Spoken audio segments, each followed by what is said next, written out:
যে আমাকে ছেড়ে থাকতে পারত নি, সে এখন অন্য কারোর সাথে ঘুরছে। আর এখন আমি, আমার কাছে আছে বোতল ছাড়া আর কিছুই না। তার মানে তো এখানে বোঝা গেল, মেয়েদের কাছে, যার কাছে টাকা বেশি, যার কাছে মেয়ে আছে, যার কাছে টাকার পরিমাণ কম, তার কাছে মেয়ে একাদাম নেই, নসিবেই জুটে নেই।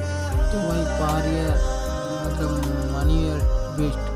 তো ছেলেরা তো একটাই মাথায় চিন্তা রাখবে যে মেয়েরা মতলব পাপাকে পারি যদি পটাতে চাও ওদেরকে, তো পয়সা পকেটে নিয়ে বস ঘুরতে হবে। যেটা ধরো একটা মধ্যবিত্ত ফ্যামিলির, মানে যে ধরো 2 টাকা একটা ফ্যামিলির সংসার চলবে, সেইটাকে কী করতে হবে, ওই যে ওই সব মেয়েদেরকে নিয়ে তোমাকে ঘুরতে হবে, ঠিক আছে?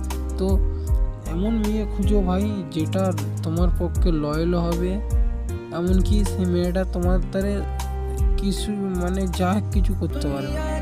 তো ওই সব মেয়েদেরকে খুঁজে সময় দাও, এই ফালতু মেয়েদেরকে নিয়ে সময় দিওনি কেন? আমার এমন হয়েছে না, এই 2 দিন হয়েছে আমার ব্রেকআপ হয়েছে, ঠিক আছে? তো ওর তারে আমি যেই জিনিস জীবনে ছুঁই সেইটাও আমাকে খেতে হচ্ছে, মানে ধরো মদ, গাঁজা, সিগারেট, এসব মানে বিরক্তকর জিনিসকেও আমাকে খেতে হচ্ছে। কেন? যে আমি এখন স্যাড হয়ে আছি, এইসবের তারে খাচ্ছি। যে কোনো জিজ্ঞাসা কেউ করছে তো আমি কি কথা বলতেছি, স্টোরি মারতেছি, তো আমাকে নিজেকে খারাপ লাগছে। তো ভাই তুমি যতই বড় লোক হোক, যতই মানে যদি মানে মিডিয়াম ফ্যামিলির হও, তো তোমাকে একটা জিনিসই হেড করবে, পয়সা, ঠিক আছে? তো টাকাই আর বেস্ট, ঠিক আছে? আমাদের অত ভালোবাসা ওদের মেয়েদের কাছে আমাদের তারা নেই। টাকা কম তো ভাই আমাদের কাছে মেয়েরাও কম, মানে নসিবেই নেই। লাইফ পার্টনার তো দূরের কথাই, নসিবেই নেই, জুটবে না আমাদের, তাই না? যেতে আমাদের কাছে টাকা থাকতো, মেয়েরা আমাদের পকেটে 10-12টা ঘুরতেইছে, সেটা বড় ব্যাপার নয়। বড় ব্যাপার হচ্ছে এখানে টাকা ইনকাম করতে পারছি। মেয়েটাকে নিয়ে আমি স্বপ্ন মানে দেখেছিলাম, সেই মেয়েটা আজ অন্য কারোর হাত ধরে ঘুরতেছে আমার সঙ্গে। তো ওই মেয়েটাকে যখন বলছে এই ছেলেটাকে তুমি চিনো নাকি, ওর স্বামী মানে ওনার স্ত্রী, ঠিক আছে? মেয়েটার নাম নেবো না, নাম নিয়ে খারাপ হবে। তো তখন ও কী বলছে জানো, যে এটা একটা আমার 2-3 দিনে গিয়ে ফ্রেন্ড হয়েছে। তো আমার ভালো 2 বছরের রিলেশনশিপ ছিল, তার মানে বুঝতেই পারতো যে কী না কি হয়নি। তো ওই সব মেয়ে 2 বছরের রিলেশন ভাবে না, সেটা 4 দিনের ছেলের কাছে টাকা আছে সেটা ভাববে, তার মানে বুঝতে পারতেছো তো? তো ওইটাও যাক, একদিন হঠাৎ আমাকে ফোন করে বলতেছে যে তোমার ওই যে বন্ধুটা ছিল, বন্ধুটা তো শরীর খারাপ হয়ে গেছে, এবার একদিন এসো না দেখা করো। ভালো কথা, এবার গেছি। তারপরে দেখতেছি যে মানে আমাকে ছোটো করাতে, নিচ করাতে ওখানে ডেকেছিল আমাকে।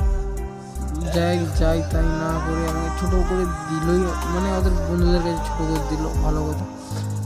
যখন আমি ফের ওদের কাছে গেছি দুবার, মানে 3 সপ্তাহ গিয়ে আবার আমাকে ফোন করে রেখেছি যে আসো না এখানে, এই তোমার এই হোটেলে আছি। আবার গেছি রেস্টুরেন্টে, খাবার দাবার খেয়ে বিল পেমেন্ট করে দিয়েছি, ঠিক আছে? বিল পেমেন্ট করার পর যখন বেরাচ্ছি, তখন আমি তো আমার কাছে গাড়ি ফাড়ি নেই, আমি অটো করে এসেছি, অটো, ট্রেন, বাস করে।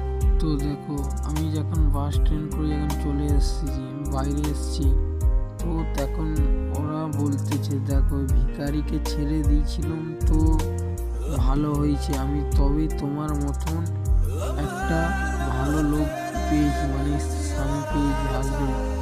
তো তাকে আমি ফের বললাম দেখো আমার স্ট্যাটাস দিয়ে অতটা গভীরে যাওয়ার দরকার নেই, তুমি চাইলে যা খুশি করতে পারো, আমার তাতে যায় আসে নেই। কেন? তোমাকে আমিও আমার জানের চেয়েও ভালোবাসতাম, তুমি এখন ছেড়ে দিয়ে চলে গেছো, আমার কোনো আপত্তি নেই, ঠিক আছে? তো সে বলে তো তুই ছোটো লোকের মতন ব্যবহার করতেছিস, তো তোকে বলবো নি ছোটো লোক, তোকে তাহলে কি আমিই বলবো? তো আমি তাকে বললাম দেখ, যে যেমন আছে যার জায়গায় তোকে তেমন থাকতে হবে, নাহলে ফের তোর কথা খারাপ হয়ে যাবে। তো সে তখন বলতে যে তোকে তো শুধু আমি ব্যবহার করেছি, তোকে তো আমি শুধু ব্যবহার করেছি, তুই আমার থেকে পায়েরও যোগ্যতা। তারপরে আমি বলি ঠিক আছে ভালো। তারপরে সে বলতেছে যে তোর হেসিয়াত নেই আমার কাছে আসার। আমি তো আবার বললাম যে ভালো।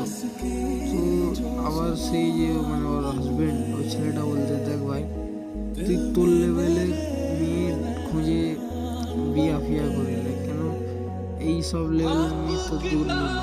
তো অথচ ওই মেয়েটাকে আমি বললাম দেখ তোর বাবাও কোনোদিন একটা মেয়ের তারে এইভাবে কেঁদেছিল, তোর মা হয়তো সেই দিনকে সেই অসময় তোর বাবাকে বিয়ে করে দিয়েছে। তো এটা তাকে যখন বললাম ও বলতে যে তুই, তাকে যখন বললাম আমি নিজের থেকে দেখ তুই যেটা করতেছিস সেইটা তোর জন্য ক্ষতিকর, সে আমাকে বলছে তুই কী হস বললে ভালো আমার হয়ে। তো তাকে বললাম দেখ হাজারও পাবি আমার মতন কিন্তু আমাকে পাবি না। মন পড়ে থাকবে তোর কাছে কিন্তু তোর মন পড়ে থাকবে অন্যজনের কাছে। ঠিক আছে, সে বলতেছে বলে ঠিক আছে দেখা যাক কার মন কার দিকে পড়ে থাকে। আমি তো তোকে মন দিয়েই মুছে দিয়েছি, তুই কি আমাকে চাইবি? আমি বলি ভালো কথা, বলি আমি তো তোর এই আদতেই মরে যাব, আমি তোকে আবার অন্যদিন চাইবি। এখন ও বলতে যে হ্যাঁ তো মরে গেলে কার কি যায় আসে, যার ছেলে যার কাছে যাচ্ছে তাহলে যাবি। তো ভালো কথা। ফের তাকে এখন বলতেছি যে দেখ হাজার ওকে এখনো বলতেছি দেখ আমাকে পাবিনি কিন্তু আমার মতন অন্য পাবি। তো গাইস ভিডিওটা অনেক লং হয়ে গেছে, নেক্সট পার্ট কমেন্ট